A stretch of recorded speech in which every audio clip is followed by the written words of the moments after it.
Alright, so last week the material we're going to look at is on what we call vectors.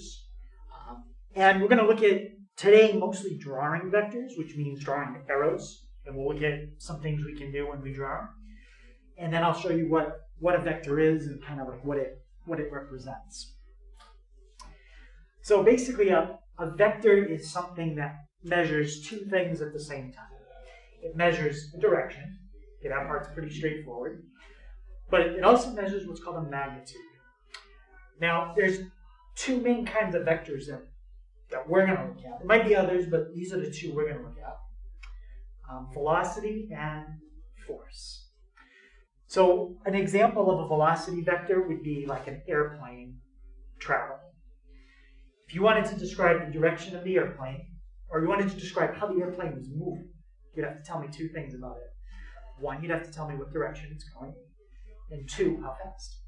If you told me those two things, how fast it's going and the direction it's flying in, you'd be describing the vector for that airplane. Another example would be force.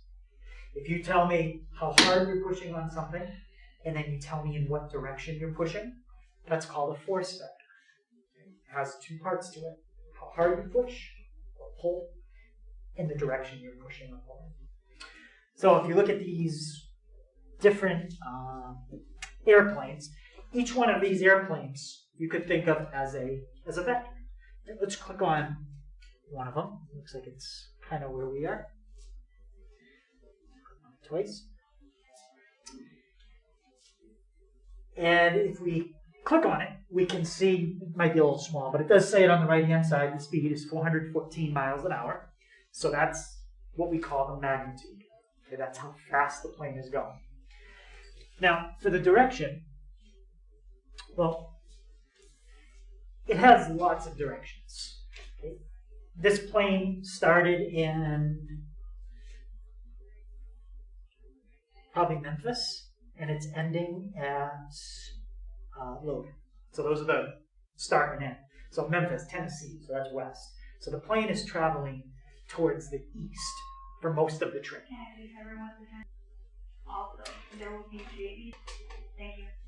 So if a plane is traveling east and you use a compass to look at the direction, on a compass, north is 0. I know that's not normally where we put 0 in trig, but that's where it is on a compass. And east is at 90 degrees. So if we go back and look at the direction the plane is traveling, I bet most of the directions are pretty close to 90, because to get from Tennessee to Massachusetts, you might have to go north. Yeah, you might have to go north a little bit and east. So I bet between 0 and 90 is where you're going to see most of the directions. So let's look at the numbers here. So 31, 31, 31, 43. 43, that's almost exactly northeast. And then a lot of numbers between 0 and 90. Right, so a little more complicated vector because it's changing directions all the time. But the point is, the plane has a direction it's traveling, and it has a speed that it was traveling. Now, for each airport, it's kind of the job of the controller in that airport to figure out all the traffic that's coming into the airport. They got to space the planes out, make sure they're safe distance apart, landing, taking off. They got to organize all that traffic, and it might be even more than this. I don't know if this tracks every single plane. I think it tracks mostly like commercial planes. Probably wouldn't track anything like military planes. So there could be more air traffic than that. And here, it might look like all 3 or 4 of these planes are right on top of each other, but they really could. One of them could be on the ground, and one of them could be at like 30,000 feet. So with airplanes, you have to take into account 3D.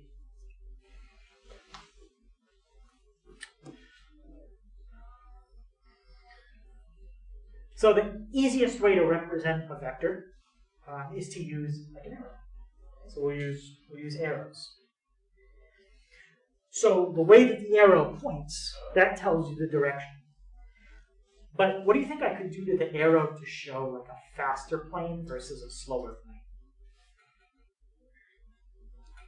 Yeah. Does it mean extend or add another arrow? So we're just going to use a single arrow. So if I just use a single one, what could I do to it? Make it longer. Yeah, I can make it longer, or I can make it shorter. So the length of the arrow represents the magnitude. So if this represented an airplane flying east, that would be an airplane also flying east going half as fast. Or if we were viewing this as like a force pushing on something, both of these are pushing to the right. This bottom one is pushing half as hard as the top one. And then the way the arrow points, that's the direction. So if you wanted to show a plane flying northeast, well, just draw an arrow pointing up into the right. So that's what we're going to focus a lot on today. Mostly just drawing arrows.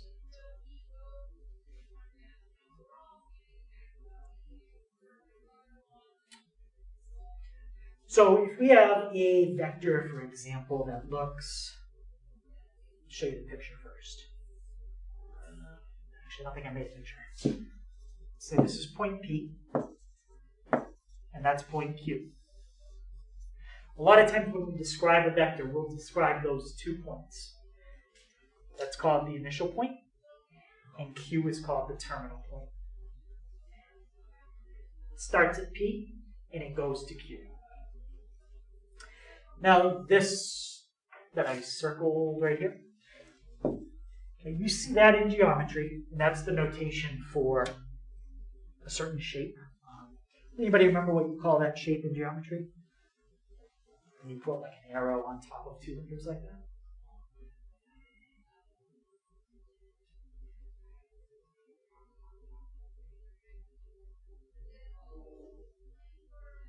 Well, what if it wasn't an arrow? What if it was like this?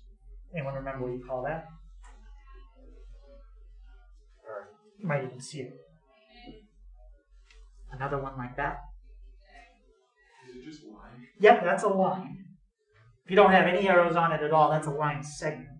And how about when you put an arrow on one end? That's the one that I want to know.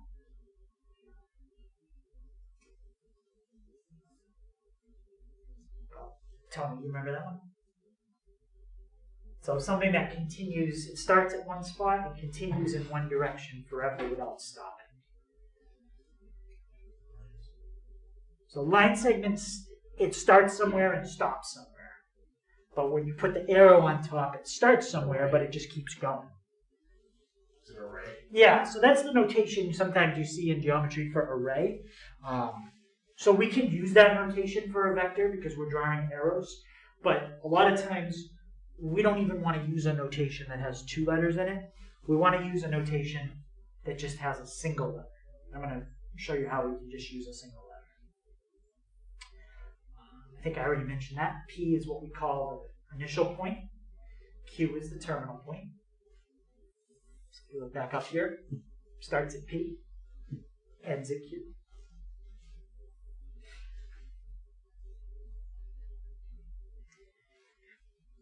Now, the problem with just using a single letter is we already use single letters in math for something else. What do we use single letters for? We already use those for variables, and variables aren't vectors, they're different. So how are we going to use a single letter to represent a vector? Well, we got to make it a little different than just a single letter. We can do one of 2 things. We either can put a single letter with an arrow on top, and that means that this is a vector, or we can just make the letter bold. And that's how you're going to see it mostly in the book. Okay, they're going to make it a bold letter. So anywhere throughout the notes today, if you see me write bold, these are supposed to look bold. If I write bold letters, that means it's a vector. And it's a little bit shorter than having to write 2 letters with an arrow on top. Not that much shorter, but a little shorter.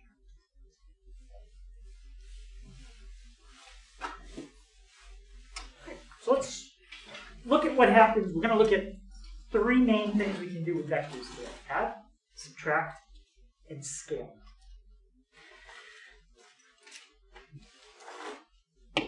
Let's pretend that we have like a little boat right there. So you got a boat. Maybe it's just a little tiny boat, like in a swimming pool or something. So just float. And we get a really powerful fan. We turn it on, and we point it that way at the boat. And then we have another fan that we turn on, and we point that way at the boat. What's going to happen to the boat in that case?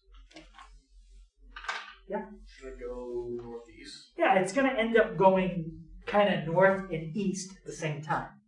In fact, what it's going to end up doing is exactly this. I'm going to show you how to do what I'm about to do. We've got that one. We've got that one. And the result is that one. That is the direction the boat's going to end up going. What I basically just did is I took those two vectors and I added them together. And I did it visually. So I'm going to show you guys how to do that. So the first thing to notice here is if you add a vector to another vector, you get a new vector. The new vector can point in a different direction. In this case, it does. This one was up, this one was right. This one isn't up or right. It's in between the two. And the length can change. So just to kind of compare the length, if I rotate this, you can see that it's a lot longer than the original vectors. So when you add two vectors together, you get a new vector. The length can change, the direction can also change.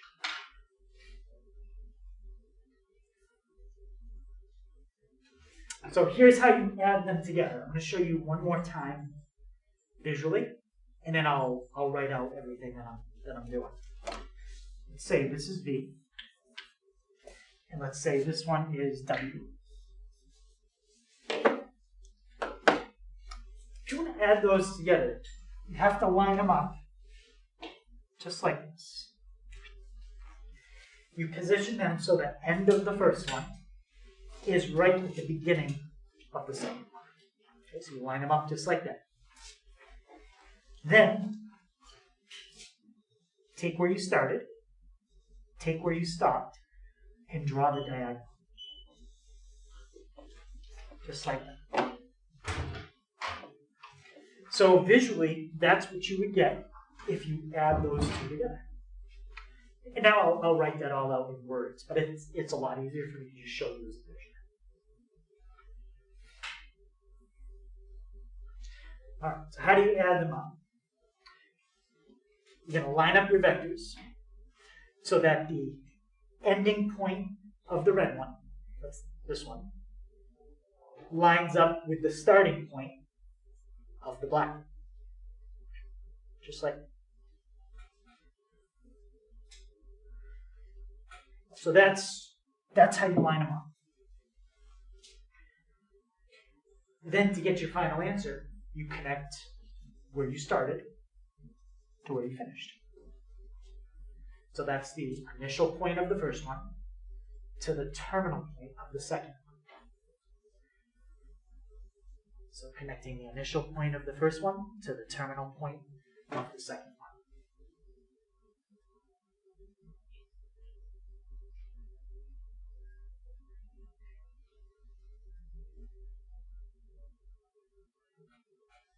And that's it. That's how you add two vectors visually. So now we'll just try a couple more of those.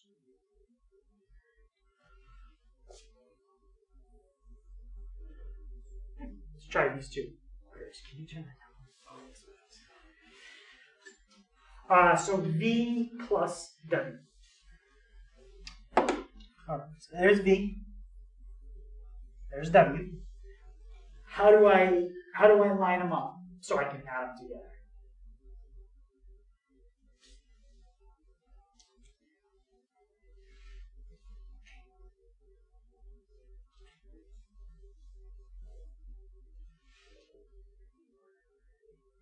Well, Alex, can you tell me how I would line them up?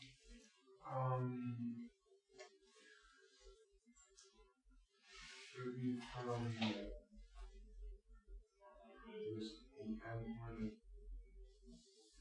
Okay, so yep, here's the end point of V, right? right here.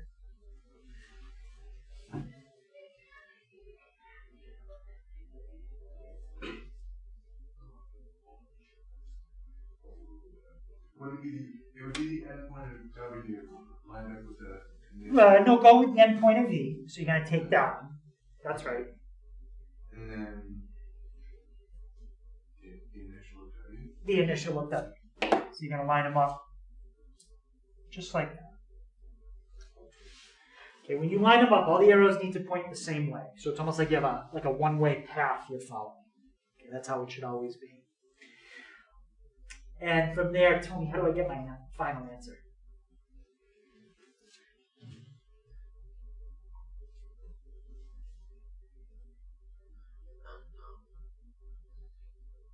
Austin, can you help me out? Yeah. You draw a line from the initial point of V Yep. to the end point of W. Yep. See, it's almost like you're drawing that diagonal. And there's no numbers. There's nothing that we're doing with the numbers at all. So would that be called VW? V plus W. V plus. That's what you get if you combine those two together. There is an arrow. I don't know if you guys can see it, but it's right there.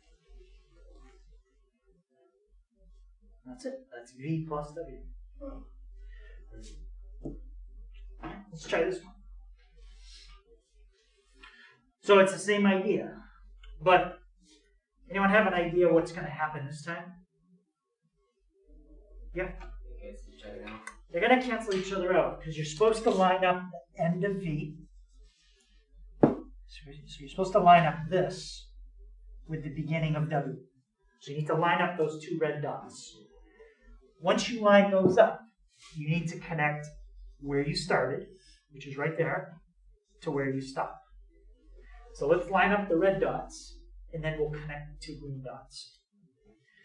Okay, so position the end of V right with the beginning of W. Now, what happens when I try to connect the green dots?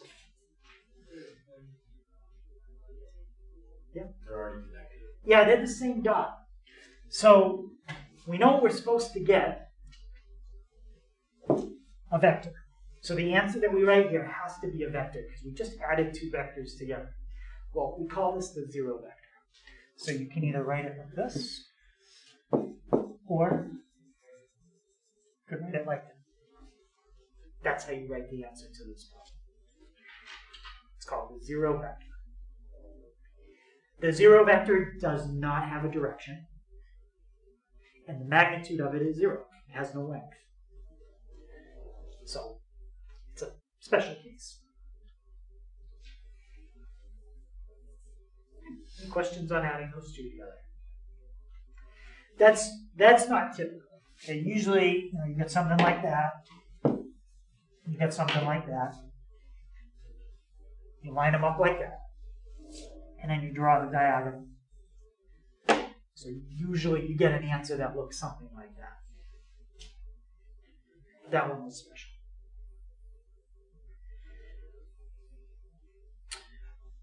All right, so you might have noticed when I was adding these vectors up, I followed exactly the way it said to do it. It said V plus W, and that's what I did. I started with V. I put W on the end. Well, what would happen if I switch it? Nothing would happen. You still get the same answer. Okay. So I'm going to show you guys how it doesn't really matter the order that you add them up in. It's the same concept as like 2 plus 5 or 5 plus 2. When you change the order, you still get the same answer.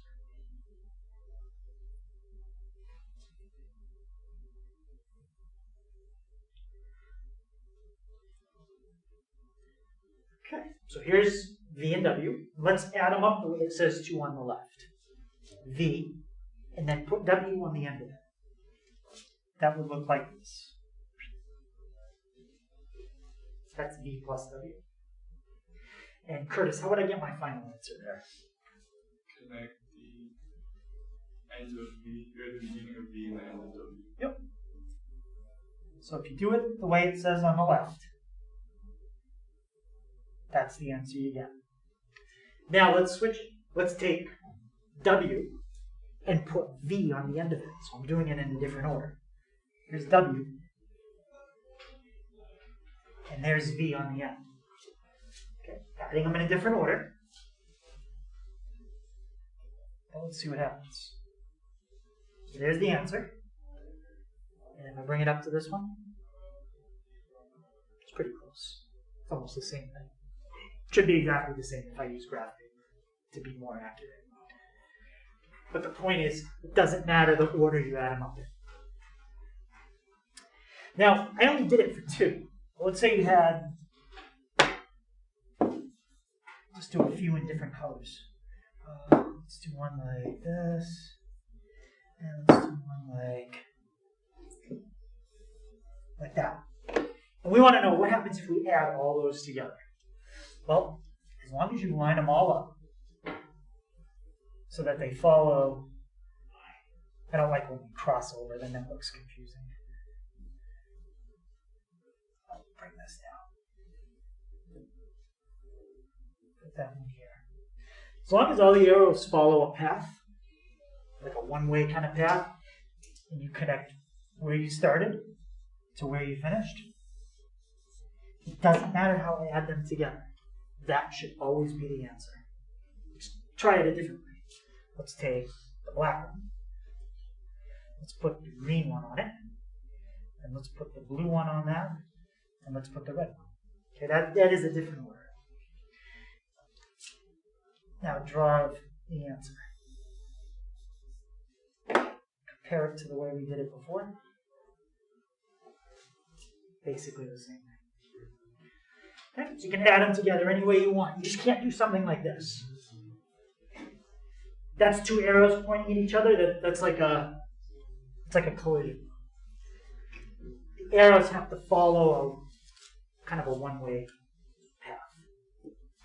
Okay, so that's commutative property. And this property is associative. Has nothing to do with order. That's commutative, means you change the order, get the same answer. This is ABC, ABC. It's the same order on each side. What's changed here is the order of operations. Which 2 do you want to add together first? And it turns out it doesn't make a difference. Again, same idea as like 1 plus 2 plus 3. If you do 1 plus 2 first, you get 3. Plus 3 is 6. If you do 2 plus 3 first, you get 5. Plus 1 is 6. So you get the same answer either way. Any question on either the associative or commutative properties?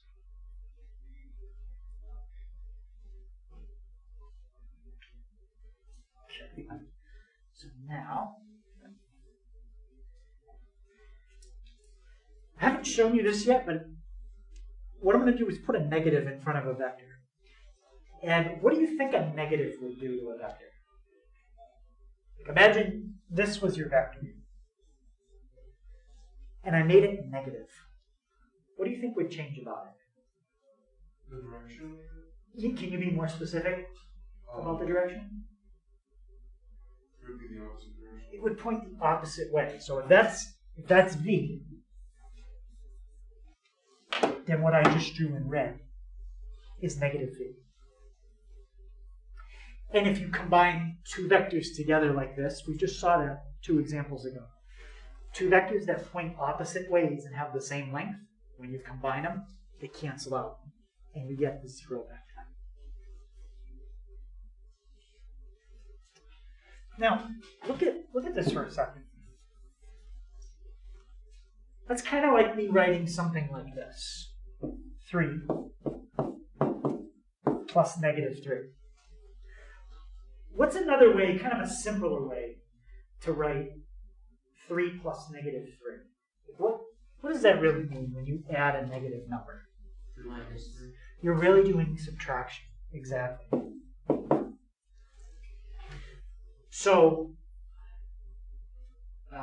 okay, that's the next thing, subtraction. Yep. So we already mentioned that about the vectors. The difference is what Alex said, the way they point. So, flipping a vector around and making it point the other way is how you do subtraction.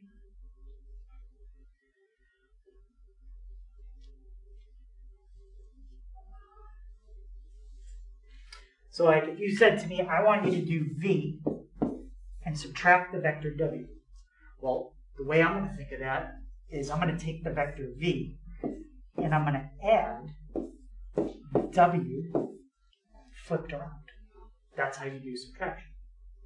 Take the second one, you flip the way it points, and then add it to the first one, and you're really doing subtraction.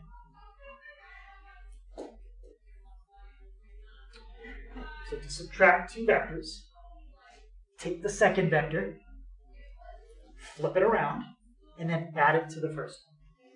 And that's how you subtract.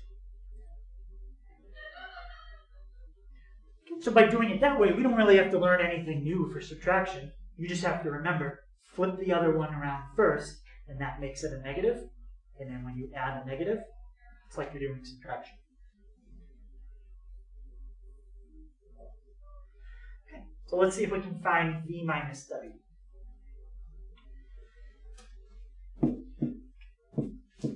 How can I think of v minus w as addition?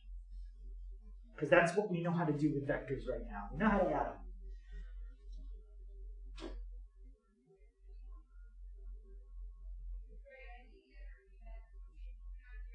Yeah? V plus negative w. Yep.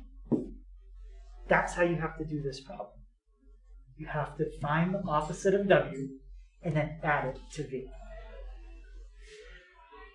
Okay, so here's my two vectors. Curtis, how would I get the opposite of w? The arrow on the beginning side. Sorry, can you say it again? The arrow on the side behind started on. Okay, so how is it going to point once I do that?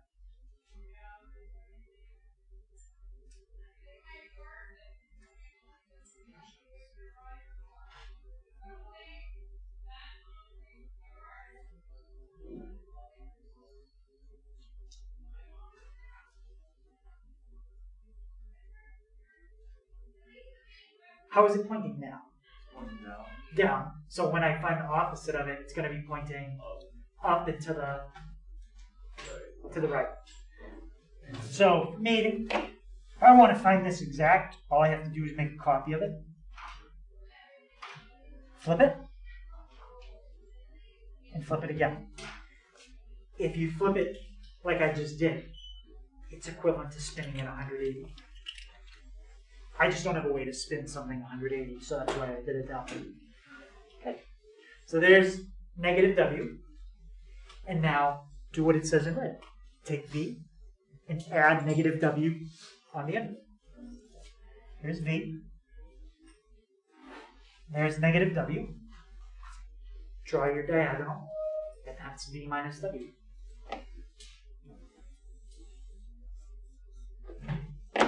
Just like that.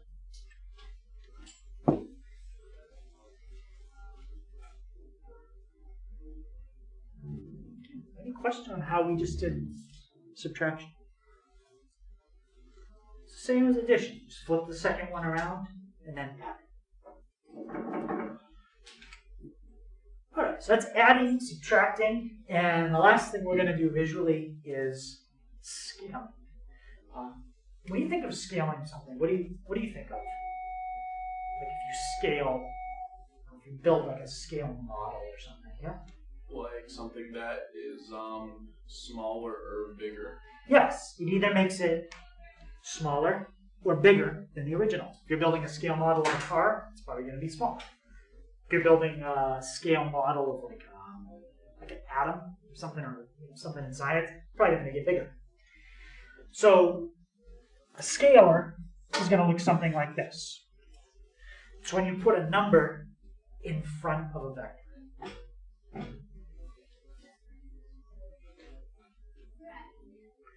So the first thing to realize is when you scale a vector, you get a new vector. Now, there's actually three things that can happen to it. Gavin, what was one thing you said could happen? It could shrink. Yep, it could shrink. What's another thing you said? It could get bigger in size. It could get bigger in size. And there's one more thing that can happen if you use a certain kind of number right there. Yep. It could disappear with 0. So yeah, we're not going to scale by 0 because then it would completely disappear. We wouldn't have a vector left, really. It'd be like the 0 vector. So besides, so I guess if you think of that as a fourth thing, you could count that. But I'm not going to have you do anything like that. Yep. It could flip if you use what kind of number. Yep. So those are the 3 things that can happen. It can get shorter if you multiply by a number that's less than 1, like 1/2 or 1/3. It can get longer if you multiply by a bigger number. Or it can flip direction if you multiply by a negative.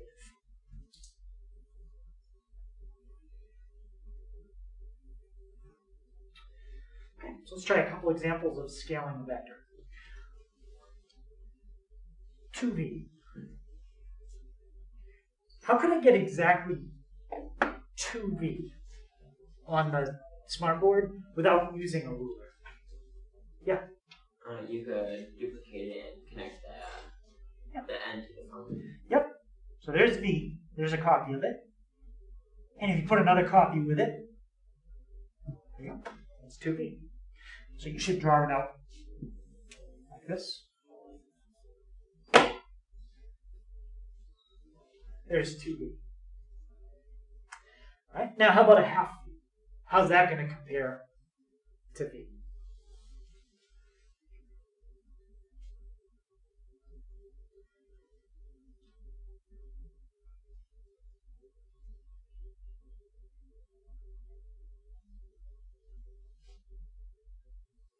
Austin, how's 1/2 v going to compare to v? How does 1/2 v compare to 2v? 1v. How does 1/2 v compare to v? It's half of it. Half is long, and what about the direction? Is it the same direction? Same direction. So this one, I can't really do it exact, so I'm just going to try to estimate it. And there's 1/2 v. Okay, so that's what we call a scalar product. All right, let's try this one. It says to find -1v, or you could just put -v, and then -1/3 v. Alex, how would I get -1v from that picture? It would be the opposite direction. Yep. It's going to be the opposite direction. And how about the length? Same. Same length. Perfect. So there is -v. All right. Now I want to do -1/3. So Gavin, how am I going to get -1/3 v?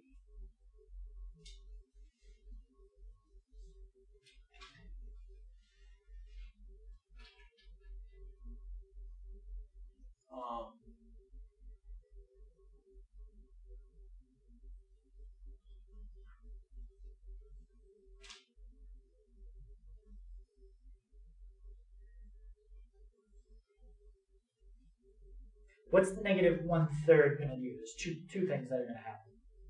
Is it gonna shrink it? Mm-hmm. And is it gonna flip it? Yep.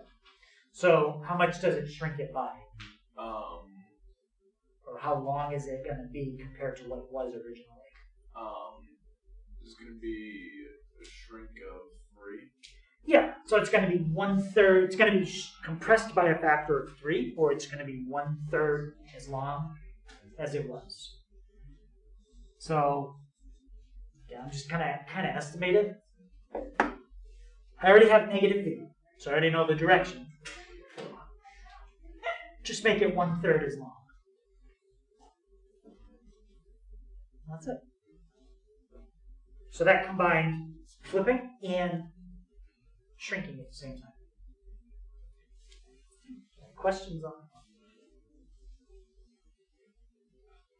Alright, so now let's combine, I think this will be the last thing we do visually. Let's combine scaling and addition at the same time. Curtis, what are they asking me to find first? 2B. 2v. So to do 2v, I can do that. So there's 2v. And Tony, what do I have to put on the end of that? What do you mean? Well, to figure out what they're asking me to find.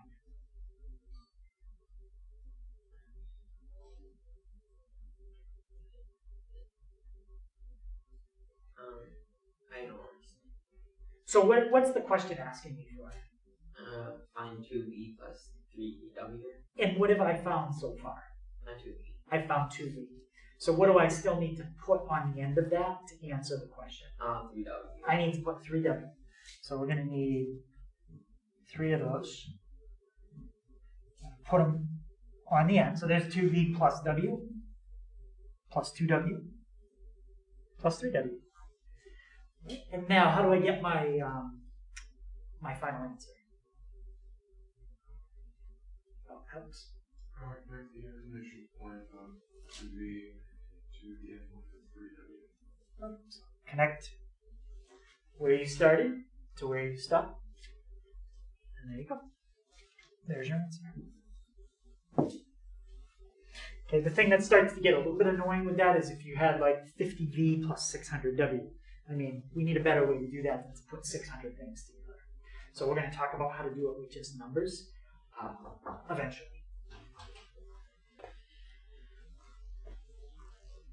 Right, any question on that? So would you say that 2v plus 3w is equal to that line right there? Yeah, that is the answer, this picture. Yep. So the answer would be an arrow you would draw. All right, so we said that vectors represent two things. What's one thing they represent? Magnitude. Yep, magnitude, that's the one I was hoping you would say. And if all you want to know is how long an arrow is, that's the symbol that they put around it. It's like these double bars. We're not going to talk today about how you find how long an arrow is. But tomorrow, when they ask you to find how long something is, they're going to use those double bars. And that means magnitude. So the answer to a problem like this would be a number. 6, 2. That's how long it is. But it is a distance. And a distance is always what kind of number? If you measure how long something is.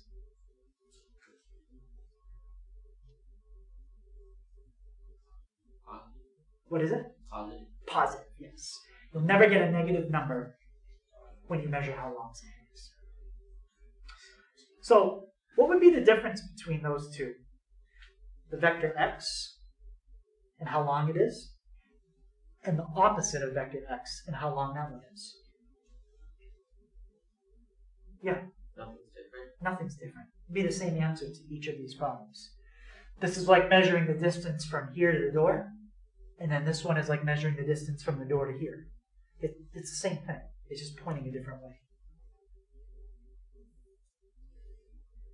So they are exactly the same.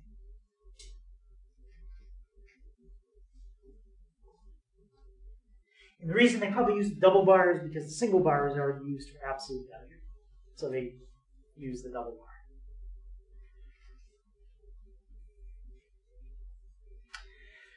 All right, so now, if a vector comes out to being exactly 1 unit long, it has a special name. Do you remember what we called a circle that had a radius of 1? It was a special kind of circle.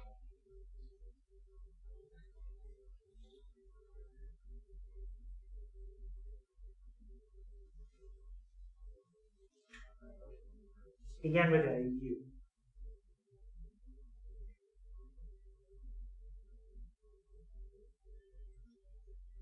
Gavin, do you remember? No. Curtis, do you remember what kind of circle has a radius of 1?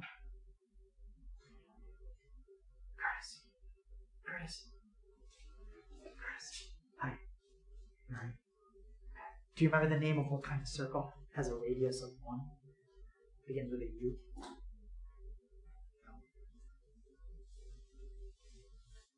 Tony, you remember? Circle with a radius of 1? No? Nobody? We have your Chromebook out. Why don't you look it up for us? What do you call a circle with a radius of 1?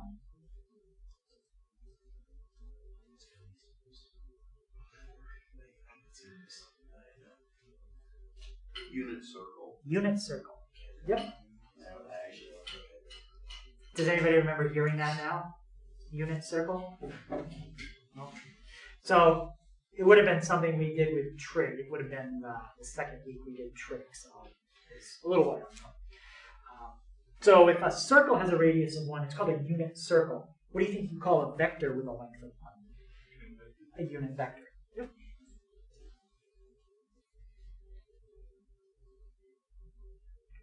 So unit vector is just a vector that has a length of 1.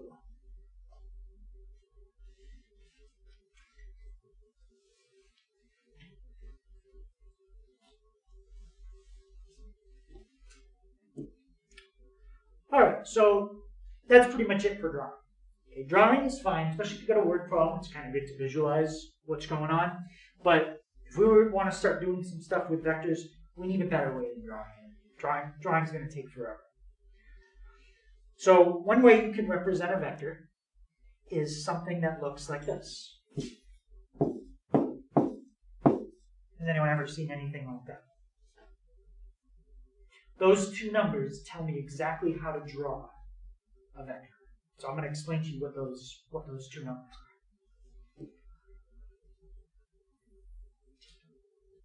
are. So this first notation is called an algebraic vector. At least that's what our book calls it. Now, in math, we already have two numbers that are separated with a comma for other things. Can anybody think of another thing that looks almost like this? It has two numbers with a comma in the middle? Yep. A coordinate. But this looks a little different, so we know it's not a coordinate. What's different about how this looks? Yeah, we don't put parentheses on the end. We use these, kind of like these angle brackets. And what these two numbers tell you is they're like directions from the start to the stop point. So if you look at that vector, 2, 3. Okay, and I put a grid. Let's put a grid up. Actually, let's use.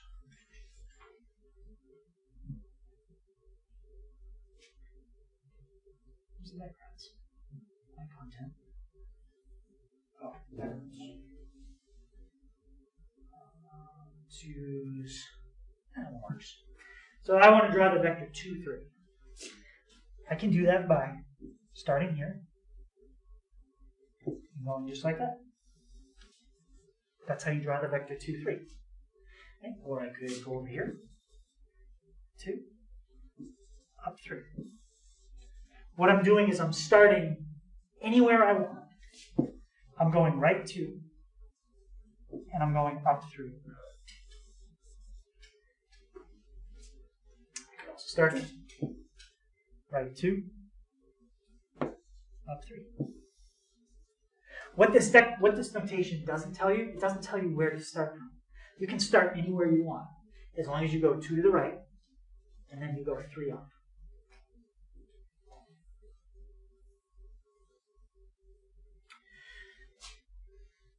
All right, so it says from an initial point. That initial point can be anywhere you want. There is a place where you normally like to start from, but technically you could start anywhere you want. So the first number tells you how far left or right to go.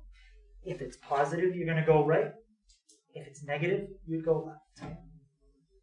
And then B, that's the vertical component. That tells you up or down. If B is positive, you're going to go up. If B is negative, you're going to go down.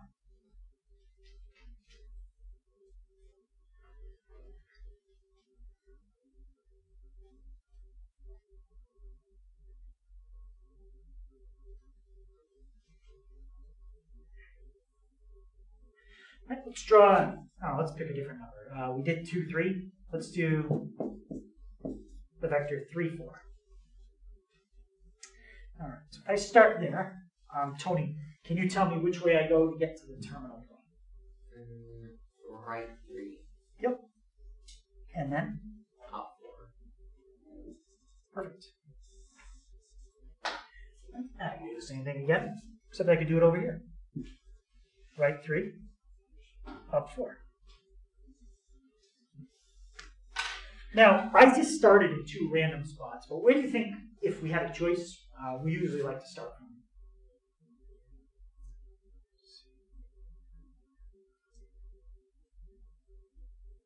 Yeah. 0. Yeah, we usually like to start from the origin if you could draw anywhere you want.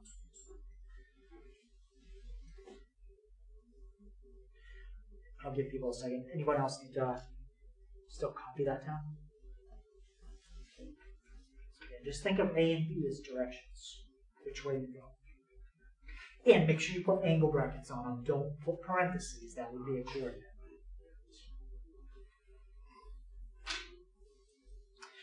So this is what you guys just said, starting at the origin. That's the most common place. And if you do start from the origin, that's called a position vector. So the last thing I'm going to show you for today is how do you figure out a position vector if you have a vector that doesn't start at the origin. We'll take one of the ones we have right up here. We'll use that one on the right.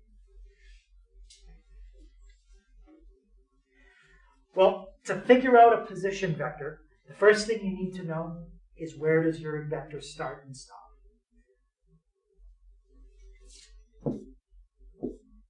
So let's write the coordinates for start and the stop. So that's not a position vector. It does not start at the origin. But this is how we figure out the position vector. What's the coordinates of the start point right there?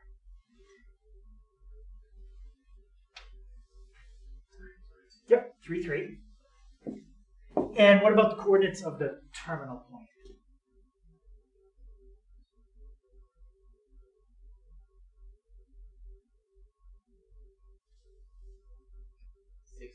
6, 7. Now, when I drew that, we already know how I did it. That's the answer somehow. Does anybody see how you can get the vector 3, 4 from those 2 coordinates? Yeah. Would you subtract the starting coordinates from the ending coordinates? Yeah. If you subtract where you started from where you stopped, 6 minus 3 gives you 3, and 7 minus 3 gives you the 4. That's how you find a position vector. All you have to do is subtract your 2 coordinates. So, to find a position vector, if the initial point is not at the origin, the first thing you need is this. You need to know your 2 coordinates. Where did you start? Where did you stop? Once you know where you started and where you stopped, you're going to subtract them. But it's important you subtract them in the right order.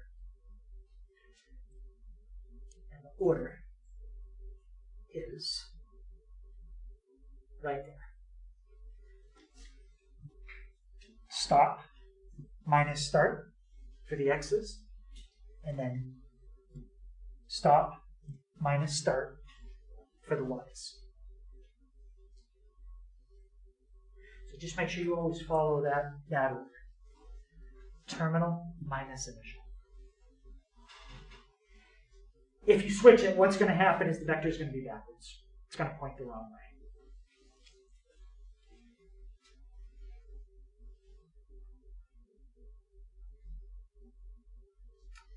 And these 2 things will be given to you. You'll know where you're going to start and stop.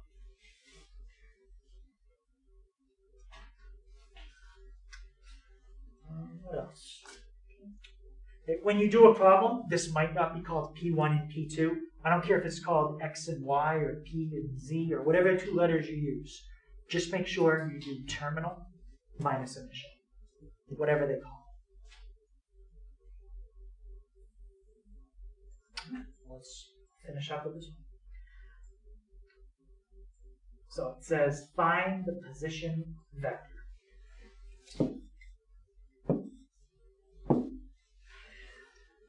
Okay, anybody tell me what are the first 2 things I'm going to subtract to get my horizontal component? This is going to be the x part. Yep. 4 minus 1. 4, say it again. Minus 1. Or plus negative 1. Yep. 4 plus 1. 4 plus 1, or you could say 4 minus negative 1. So it's this number minus that number. We'll figure out what happens to it in a second. And then what about my vertical component? Yep. 6 minus 2. 6 minus 2. So these are going to be the directions. If you start at 0, 0, which way do you go to get to the terminal point? Okay. What do I end up getting for the final answer? Yeah. 5 and 4. So if you wanted to draw this vector starting at the origin, you go right 5, up 4. And that's a position vector.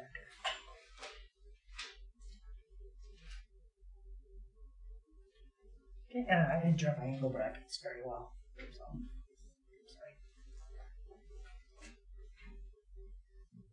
Any question on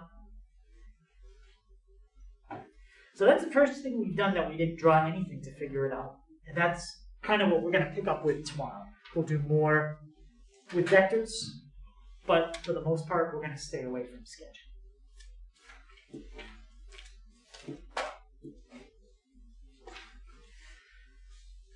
Okay, so the homework is number 1, and then 8 to 22 and 26 to 32, just evens. When you get to 26 to 32, the directions they give you in the book, you're not going to be able to do what they're asking. So that's why I'm saying, just do what we did in the last problem. Okay? Find the position vector.